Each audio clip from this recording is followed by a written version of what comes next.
And what I'm seeing is a tremendous amount of political grandstanding, not just in this event, but over the past months with County Commission.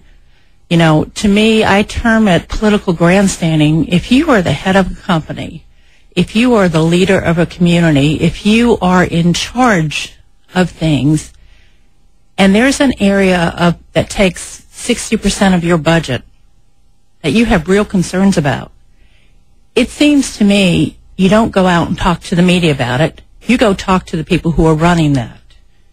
I haven't met with the mayor in over 4 years.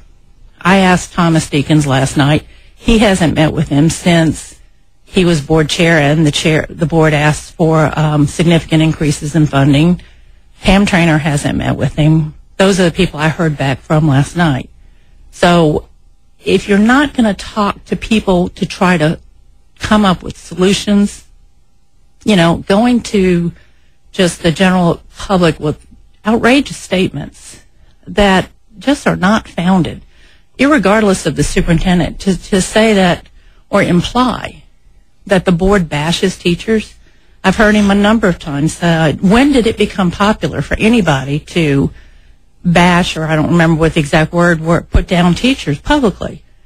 I challenge anybody to find any instance of the superintendent or this Board of Education putting down teachers. We are here trying very hard to support and get the public to understand the incredible sacrifice our teachers make.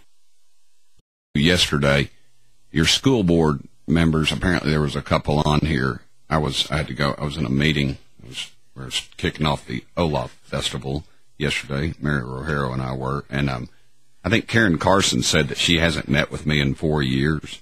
That's not true. I mean, that is just not true. You know, they get on the air and they say this stuff and they think nobody is, and I think that shows the arrogance of this little leadership group. It's been a while, but we've met a handful of occasions since I took office. We met over the Carter decision.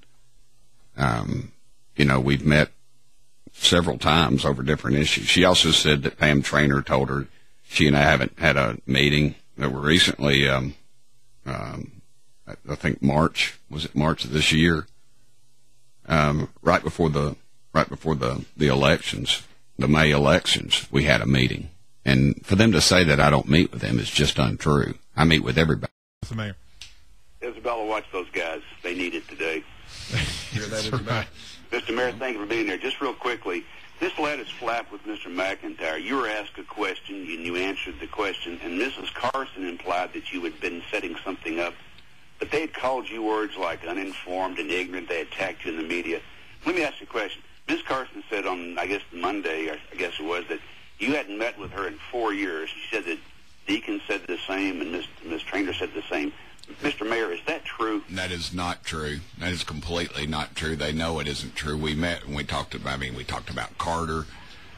We met on issues, several other issues. That is completely, I mean, Traynor was in my office because they can.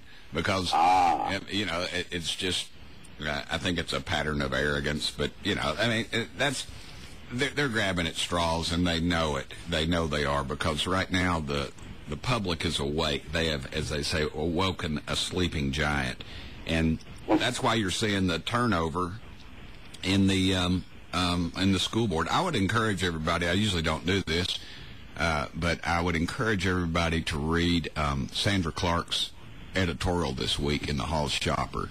It basically just says that this.